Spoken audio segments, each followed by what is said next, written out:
Antonio Maillo, coordinador federal de Izquierda Unida, candidato de Por Andalucía a la presidencia de la Junta de Andalucía. Buenas noches. Buenas noches. Y muchísimas gracias por acompañarnos. Es un día muy complicado, pero me gustaría pedirle una primera reflexión, sobre todo qué siente, qué ha podido sentir estos días. Yo lo que he sentido sobre todo es el sentimiento de vulnerabilidad que tenemos en la condición humana y en la propia vida, ¿no? Vivimos en una sociedad tan acelerada que nos creemos invulnerables y esta sacudida que nos ha dado es una sacudida de la cotidianidad, es decir, gente que ha pasado un fin de semana en Madrid y que volvía a Huelva, gente que ha estado en Málaga y que se va o a trabajar o ha estado el fin de semana en Málaga para dirección a Madrid. Y gente como nosotros que en cualquier momento puede ser objeto de un accidente como este, ¿no? Y me sobrecoge porque yo ayer estuve en Adamuz y percibí de una forma muy directa el dolor que había y la consternación, ¿cómo diría? El impacto tan sobrecogedor. Pero también, como tú has dicho, la emoción en esta tragedia tan terrible de un pueblo que ha dado un ejemplo. Ha dado un ejemplo porque, primero, fue escuchar la llamada del alcalde y ponerse a ofrecer, sobre todo mantas, agua a los coches, y en segundo lugar, y muy importante, que es la gran lección que dan, de ponerse a disposición de las autoridades para estar a lo que dijeran ellos, no hacerlo de manera paralela. Y yo creo que eso además ha sido de una gran eficacia dentro del dolor y la tragedia, pero rotos de dolor. Yo he visto a gente muy tocada emocionalmente porque han presenciado escenas dantescas y que van a necesitar ayuda de un impacto que les ha causado. Y el dolor de la gente que ha ido un fin de semana a Madrid, que vienen ilusionados de haber visto un partido de fútbol o de haber visto algún musical o de haberlo pasado a lo mejor por primera vez, como los dos chicos los dos niños primos que fallecieron, y ver cómo se sega la vida de tanta gente. O esa niña, Ana, que hipotecó su vida por unas oposiciones y cuando va a hacerla la acompaña la madre porque decía que estaba nerviosa. Es tremendo. O la niña con 6 años que ha perdido a todos los familiares andando sola Es decir, es tan estremecedor que, sinceramente, yo creo que estamos en un momento de profunda empatía con lo que ha pasado, de dolor colectivo y también de un sentimiento que yo creo que hay que hacer prevalecer, que la gente tiene más sentido común de lo que parece por las noticias y por el ambiente social que hay. Sentido común, empatía, solidaridad, y sale lo más noble del ser humano, y yo me quiero quedar con eso. Usted, por responsabilidades nacionales, es coordinador federal de Izquierda Unida de hace ya bastante tiempo, coge en muchas ocasiones esa línea a través de los AVE, los IRI o los OICO, no sé, de la compañía que sea. ¿Usted cuando se enteró del accidente sintió escalofrío? Yo tuve el sentimiento, no ya solo personal, sino de saber que un tren como este lo recorremos todos los andaluces o andaluzas que vamos a Madrid, pasamos por Adamuz, todos, vengamos de Málaga, vengamos de Granada o vengamos de Huelva, Cádiz o Sevilla, es decir, de toda Andalucía, incluso de Almería, que los que no quieran irse por Murcia se tienen que ir por Antequera. Entonces es la conexión que hay con el norte de España y la sensación de que a cualquiera nos podía haber pasado. Entonces ese sentimiento de vulnerabilidad que tenemos, en fin, nos pone en el centro de la humildad de la condición humana, y también nos pone en el centro de la humildad de saber lo que es importante y de saber que todos podemos ser objeto de una casualidad nefasta como esta, ¿no? Todas las autoridades y todos los periodistas, los comunicadores que estuvimos ayer en Adamuz, resaltamos ya no solo que el pueblo se volcase, sino como un pueblo en el que evidentemente no tiene ninguna víctima de manera individual ahí, cómo se volcó e hizo suya la tragedia. Pero es que también en Córdoba se pidió sangre y había colas, tuvieron que ampliar el horario. Yo creo que, en primer lugar, lo expliqué ayer precisamente en los medios, sobre todo los de fuera de Andalucía. En los pueblos de Andalucía hay un profundo sentimiento de comunidad. Y cuando quiero decir esto, quiero decir que cuando hay un hecho como este, hay una vinculación de compromiso cívico natural. Si la gente se siente comprometida, independientemente de que tenga responsabilidades directas o no.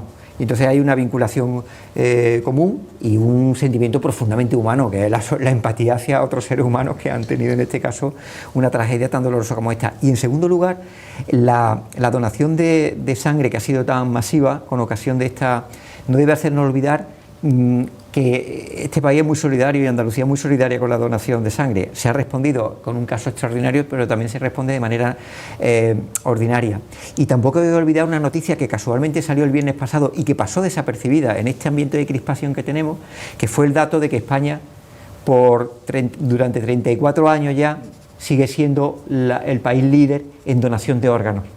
Y pasó desapercibido, porque estamos tan en el veneno, que noticias tan hermosas como esa, que demuestran la solidaridad tan profunda que tiene este país, pasan desapercibidas cuando forma parte de la mayor de su esencia, ¿no? Y el caso de Adamuz, yo creo que simboliza muy bien el caso de los pueblos de Andalucía, quizá de los pueblos, esa vida rural, que tiene un profundo sentido de comunidad, que no se ha perdido, que no siente al otro o al ajeno como alguien, digamos, enemigo de él, al contrario, y que tienen la capacidad para reaccionar rápidamente en torno a la solidaridad con otros seres humanos frente a los miserables que han utilizado incluso esta tragedia para por eso le quería preguntar, política, ¿no? Hay gente que ha hecho negocio o que ha intentado hacer negocio. Yo creo que hay dos elementos de miserables, de miserias que han destacado. Una, la compañía aérea y de alquiler de coches, que han aprovechado para subir los precios de los billetes. Yo creo que hay que hacer dos cosas. Nosotros presentamos ayer en el Congreso una iniciativa para establecer un elemento de excepcionalidad sobre catástrofes, ya sean climáticas, accidentes, etcétera, y fijación de precios, no solo de transporte, que es servicio esencial, y de movilidad, sino también de alimentos básicos.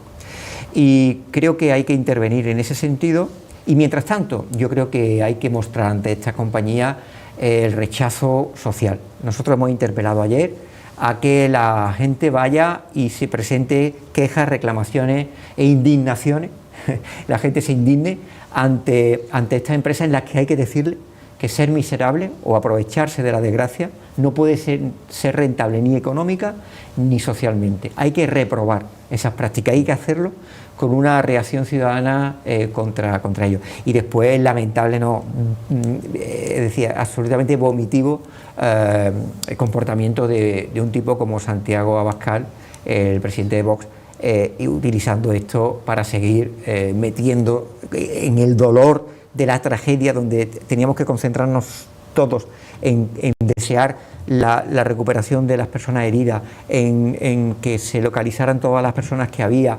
en compadecernos y darle el pésame a las familias que habían perdido nada menos que a sus seres queridos, que estuvieran con esa suciedad y esa vinculación de lo peor del ser humano, que también lo hay, en las redes sociales y en ese abono de veneno que tiene que ser castigado. Yo no me creo que esta sociedad pueda mirar para otro lado ante mensajes tan miserables como los que expresó Vox ayer en redes sociales. Frente al veneno, un antídoto puede ser el ejemplo de lealtad institucional y cooperación que hemos visto entre el Gobierno Central y Junta de Andalucía.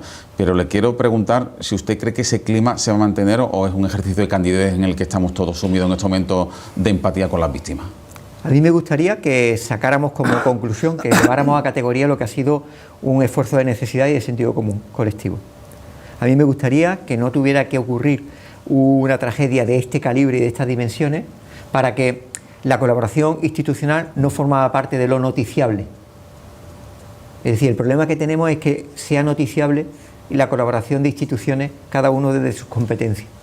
Es verdad que, por ejemplo, en la cultura municipal, es mucho más natural que ayuntamientos de diferente color colaboren entre municipios cuando se producen hechos, digamos, trágicos o de necesidad de colaboración. En la cultura municipal se da eso de manera natural. El veneno que se ha inoculado en el ambiente de la política española y que también penetra en la andaluza, yo creo que ojalá, desde luego por mi parte, ayer lo reconocí y me gustaría reforzar ese mensaje. Que no sea la excepcionalidad lo que ocurrió ayer, que forma parte de la naturaleza. Y además le digo otra cosa, como andaluz y como persona que está apasionada por su tierra, ¿no? Y que me presento a dirigir el gobierno andaluz. Nosotros somos otra cosa. Es decir, en Andalucía hay otra cultura política, incluso en este contexto de confrontación. Y creo, y para eso yo también siento una labor o una función social y política. Para eso también queremos contribuir algunos, para que lo que impregna cultura andaluza que pueda contribuir a una bajada de tensión en la política española, lo hagamos, pero para ello tiene que tener protagonismo Andalucía. Una última cuestión sobre este asunto, ya se incorporan Lourdes Lucio y Carlos Rocha a la entrevista sobre esta cuestión y otras cuestiones de actualidad que han pasado a un segundísimo plano, pero sobre los que le vamos a preguntar en los próximos minutos. ¿Usted cree que el Gobierno central debería celebrar un funeral de Estado en Andalucía para que hubiese una muestra de cariño público y colectivo a las víctimas? Creo que no es que debería, es que tiene que hacerse, y no entendería otra situación. Los funerales del Estado están vinculados, Juan, con un dolor generalizado, con una convulsión social y con un impacto emocional que ha sacudido a todo el país. Bueno, ha sacudido al país y ha sacudido a la sociedad occidental, porque han sido no se puede imaginar usted la cantidad de periodistas europeos, claro, chinos, que vimos ayer. No se puede imaginar la cantidad de compañeros de otras organizaciones políticas de la izquierda europea poniéndose en contacto con nosotros, estremecidos por el accidente, ¿no? Y en ese sentido yo creo que esa solidaridad, que los que confiamos en la condición humana nos sentimos muy reconfortados, porque claro, los proyectos colectivos se basan en el principio de confianza al ser humano. Yo confío en el ser humano, por eso estoy en política intentando construir un proyecto sano de justicia social, ¿no? Y creo que se debería, yo estoy convencido que se va a celebrar, y creo que es necesario además reconfortar sobre todo esa provincia de Huelva que ha sido tan sacudida en términos emocionales, además una provincia que es la menos poblada de Andalucía, con un sentido de comunidad también incluso en la propia ciudad de Huelva o en Aljaraque, que hay una población muy movible con la capital, y sin lugar a dudas estoy convencido que se va a celebrar y contribuiremos a que sí se haga. Lourdes Lucio, Carlos Rocha. Sí, señor Mayo, buenas noches y bienvenido. Yo no sé si usted se atreve a pronosticar hasta cuándo va a durar esta especie de... ¿Tregua? Sí, no me gusta hablar de tregua porque yo creo que a mí no me ha sorprendido que haya buen rollo entre el gobierno andaluz y el gobierno de la nación, conociendo a los personajes que están en juego, es decir, que están trabajando. Yo no veo al presidente Moreno ni al consejero Sanz haciendo el cafre en una cosa como esta. Sinceramente lo creo, ¿no? Pero efectivamente, esta tregua, ¿cuándo cree usted que se va a romper? ¿Cuándo va a salir el Miguel Tellado de turno?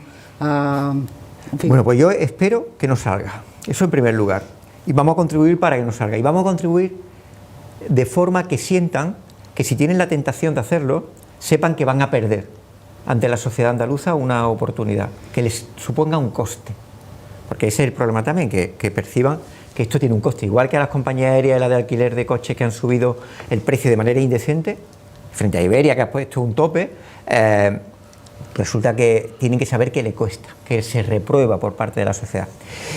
Entonces, yo creo que hubo ahí una tentación el viernes, y creo que hizo bien el juez de catástrofe de Córdoba, que dio una advertencia, porque hubo una dificultad para integrarlo en la coordinación que hizo la Junta, pero duró poco, se restableció.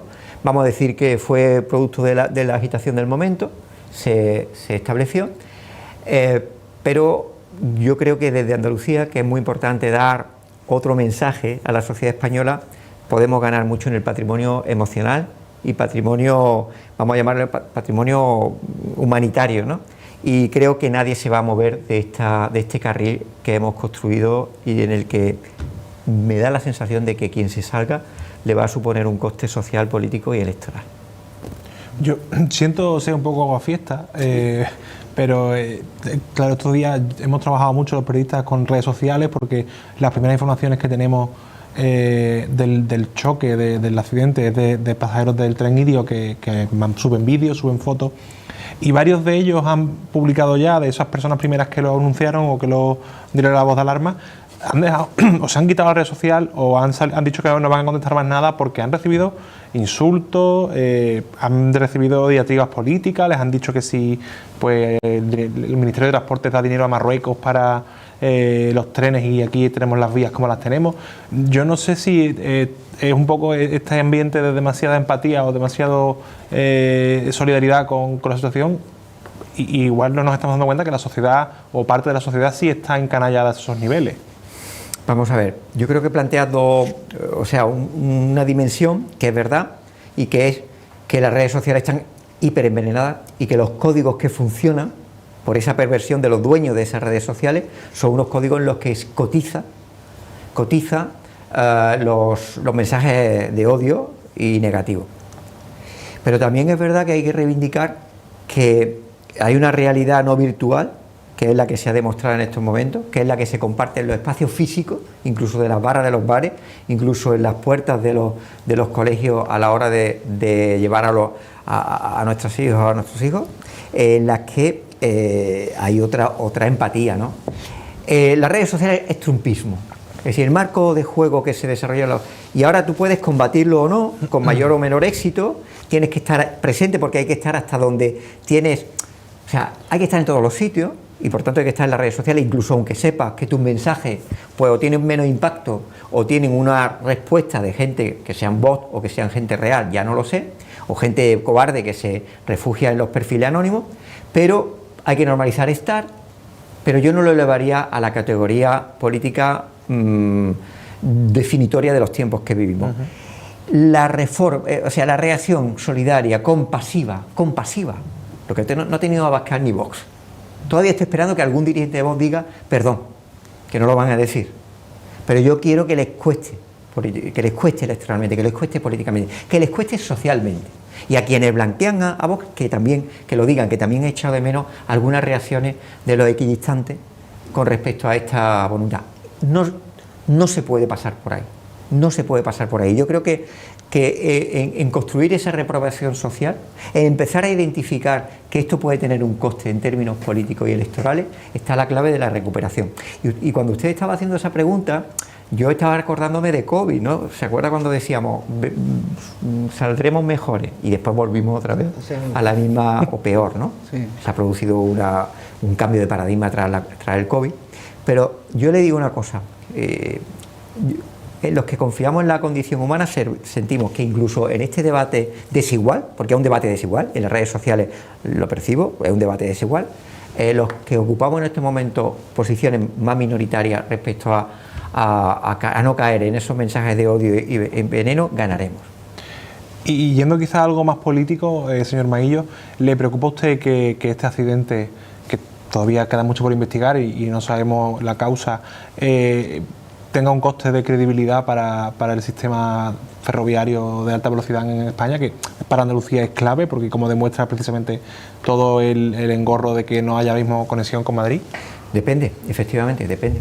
Yo creo que hay dos elementos. Uno, la transparencia y la rapidez que se está adoptando a la hora del informe, un informe contundente con respecto a las causas que han motivado el accidente, que obviamente obligará en función de las conclusiones un debate, pero yo creo que si algo es seguro en el transporte público es el tren.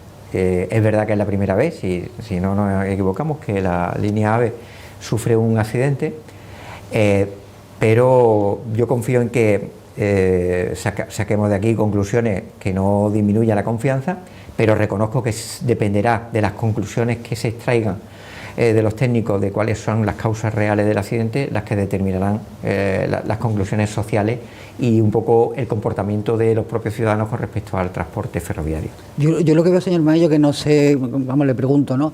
Efectivamente no sabemos lo que ha pasado, no sabemos la causa. Como dice el ministro Puente, dice puede ser causa o puede ser consecuencia, ¿no? Pero yo veo que hay un enfoque de determinados medios que la culpable, digamos, del accidente sea la vía, es decir, Óscar Puente, y otros que quieren que otros, yo no digo que quieran, pero bueno, que hay un enfoque de que sea el responsable del accidente, sea el tren y culpar a la compañía privada.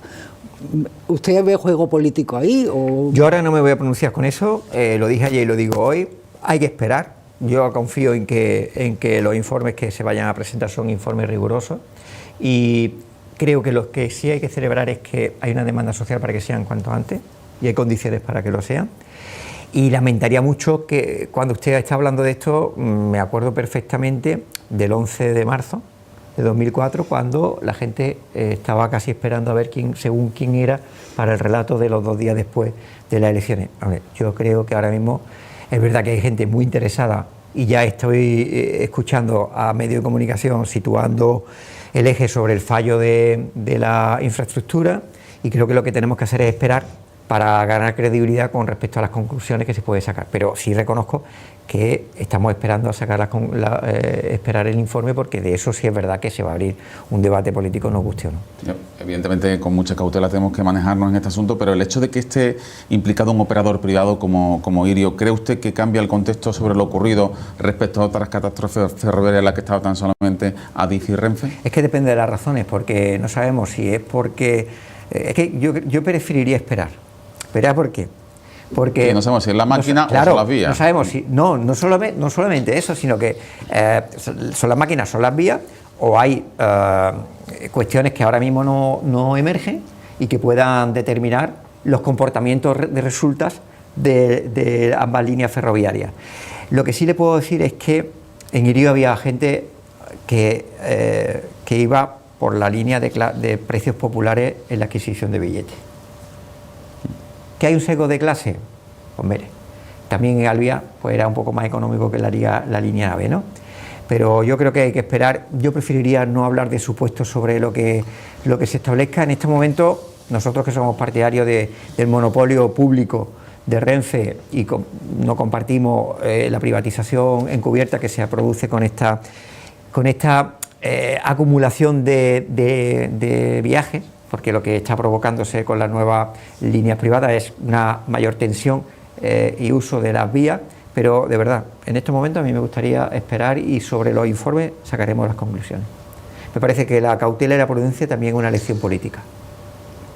Bueno, señor Maillo, evidentemente le hemos invitado para hablar otras cosas, aunque cueste trabajo después del impacto que hemos sufrido este pasado domingo.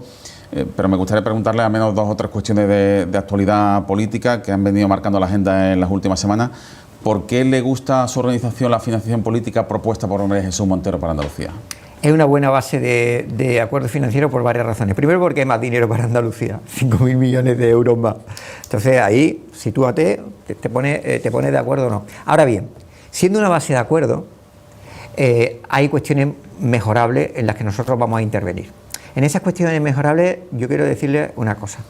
A nosotros, para Izquierda Unida es fundamental que el sistema de financiación, que es muy complejo técnicamente y no me voy a poner a utilizar conceptos que no se pueden entender, para nosotros es fundamental que haya un acuerdo sobre un sistema de financiación que garantice que una persona que tiene un cáncer de Badajoz tenga la garantía de que la atención a su curación y a su proceso de cuidado sea igual, viva en Badajoz, en Sabadell, en Málaga o en Cádiz. Sobre ese principio, ¿cómo se traduce eso sin entrar en datos técnicos? Sobre algo que queremos negociar con la Hacienda, que es poner un coste de suelo en los servicios públicos, competencia de las comunidades autónomas. Y sobre ese coste de suelo es determinante. Ya después viene la ordinariedad, el statu quo, la nivelación horizontal o vertical o cualesquiera otros conceptos que son, como digo, más complejos y de los que la gente a lo mejor es ajena a su uso. Pero la clave es, ¿estamos dispuestos a garantizar la equidad? Y ya a partir sobre esa equidad y garantizando ese suelo establecemos otras variables y por tanto nosotros queremos abordar el coste del suelo de financiación a todas las comunidades y después evidentemente nosotros celebramos, por ejemplo, que el principio de ordinariedad no se ha aplicado. La gente puede ponerse de cuclilla, pero no se ha aplicado. No se ha aplicado, ¿sabe por qué? Porque se va a ver cuando se saquen las tablas derivadas de la aplicación de los criterios que se van a establecer. Y si viéramos que está condicionado por el principio de ordinariedad, nosotros no lo íbamos a votar. Y claro, alguien puede decir, oye, pues Moreno Bonilla también tampoco está de acuerdo con el principio de ordinariedad. Sí, pero nosotros tenemos una diferencia, que Moreno Bonilla no tiene autoridad para hablar de sistema de financiación cuando ha agujereado la capacidad de obtención de ingresos de la financiación autonómica andaluza y cuando el que recurre al acuerdo de marzo de 2018 que pactamos todos, yo estaba allí María Jesús Montero, estaba allí Juan Manuel Moreno Bonilla de líder de la oposición, estaba yo también, el único que no pactó fue Ciudadanos. Bueno, pues sobre ese acuerdo, que yo estoy de acuerdo, que puede ser una base, él ha sido el primero que incumplió. ¿Sabe por qué? Porque ese acuerdo también contemplaba la necesidad de fortalecer el sistema de fiscalidad autonómica que él ha deshecho. o lo que es lo mismo para que nos entienda, la capacidad de obtención de ingresos de Andalucía se ha derrumbado porque Moreno Bonilla se ha dedicado a perdonar impuestos que podía pagar la gente más pudiente de Andalucía. Y creo que sobre esa construcción hay una buena base, que va a ser muy difícil que la gente se pueda poner en desacuerdo, sobre todo en el contexto andaluz, porque a decir que nosotros que hablábamos de 4.000 millones, ahora tenemos 4.800 millones, bueno, pues ahora a ver Moreno Bonilla si se atreve a decir que no los quiere, ¿no? Ante la tragedia de Adamuz, pues ha pasado muy desapercibido una noticia que seguramente hubiese abierto muchos telediarios, muchos informativos, que es que hoy han comparecido como testigos la consejera Catalina García y el viceconsejero de Hacienda por la supuesta irregularidad en contratos sanitarios troceados o de emergencia. ¿Qué recorrido judicial le ve usted a estas denuncias que ya investigan 3 juzgados andaluces? Pues el que usted ha dicho, es decir, se está abriendo, esto acaba de empezar y tiene una relación en términos políticos que es que aquí empezamos a ver el caso de corrupción del Partido Popular. Yo dije en este programa además que estos eran los ERE del Partido Popular, son los ERE de Moreno Bonilla, ya tiene su ERE, y porque tiene un procedimiento muy parecido, que es el hecho de sortear los sistemas de control mediante un sistema que tuvo su vigencia con el Real Decreto de COVID, extraordinario, para trocear contratos que en otra ocasión habría ido con el control de los interventores, y con un elemento que es importante, que es que el entonces consejero de Hacienda, Juan Bravo, y ahora alto responsable del Partido Popular en Madrid, dio la orden y la instrucción de que ya no se podía hacer con carácter extraordinario ese troceamiento, utilizar el Real Decreto derivado de COVID.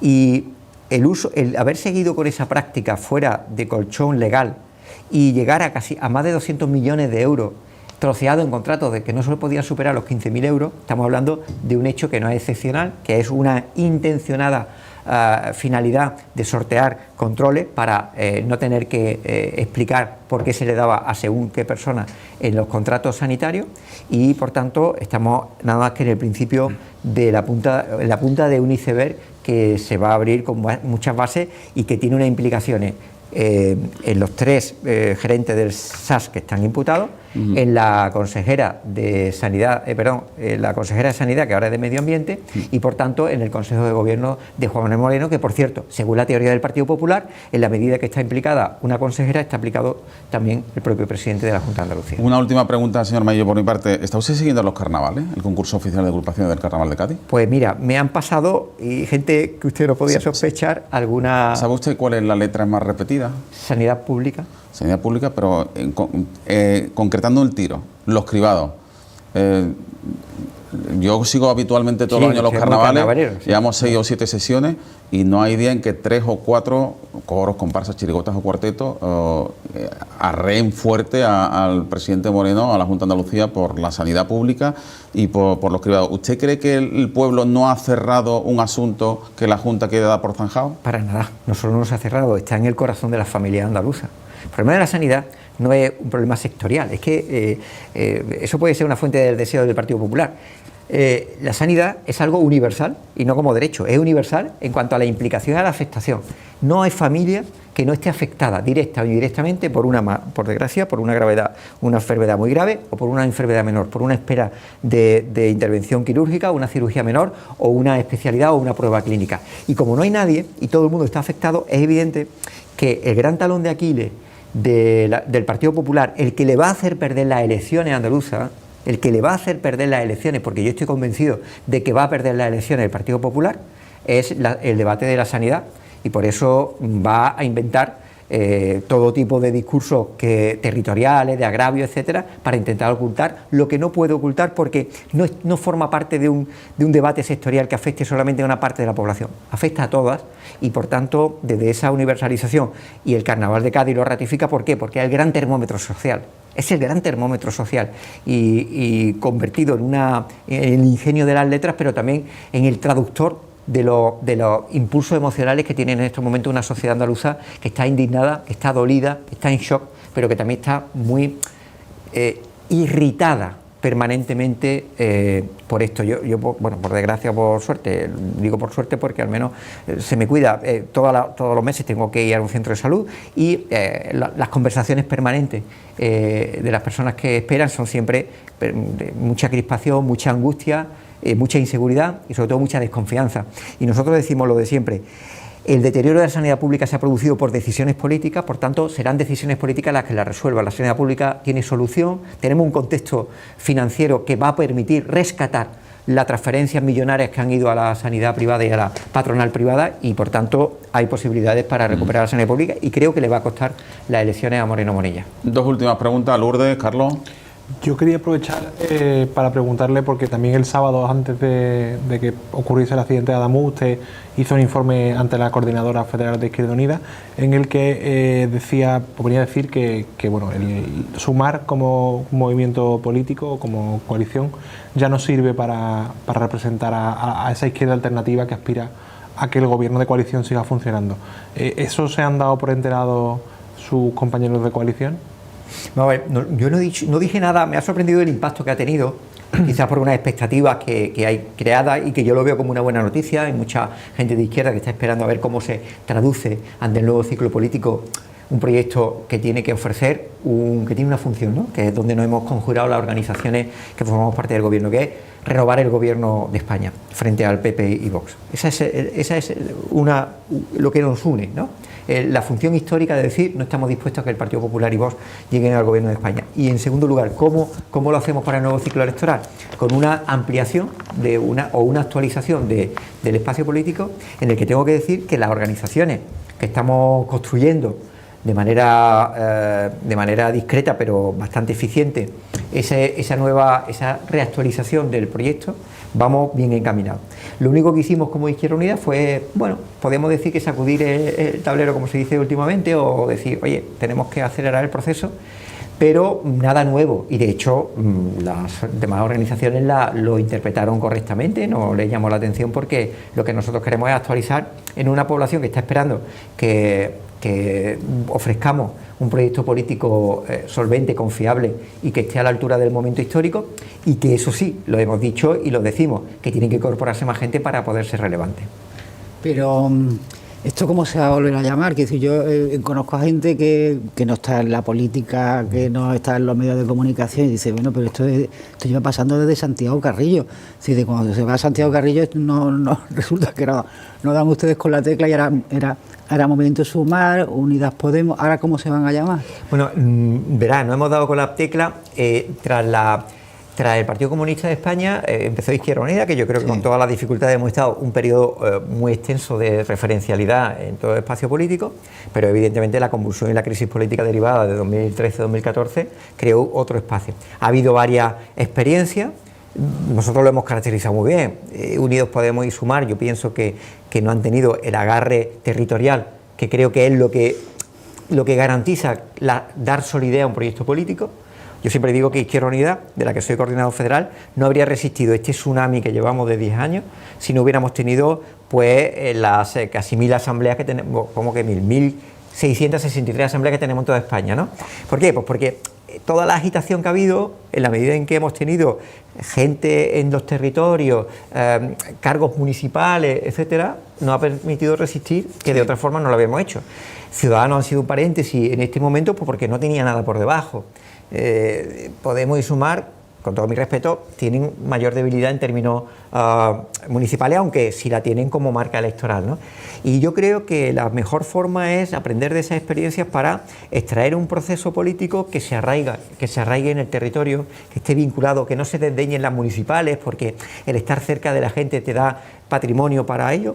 Afortunadamente en Andalucía, igual que en Extremadura, pues repetimos nombres. En Extremadura se ha repetido Unidas por Extremadura, aquí se repite la coalición por Andalucía, y confiamos en que esa estabilidad, ese inicio de estabilidad pueda ayudar. Nosotros, y yo personalmente, me he comprometido al estar en Andalucía, que desde Andalucía podamos contribuir a fortalecer ese proyecto federal, pero desde Andalucía, y en esa nos empeñamos desde ese optimismo que tengo, mucha confianza en una sociedad andaluza que no se nos entiende fuera, porque cuando salta la chispa aquí esto se desborda, y creo que los carnavales lo han reflejado y la crisis de los cribados también.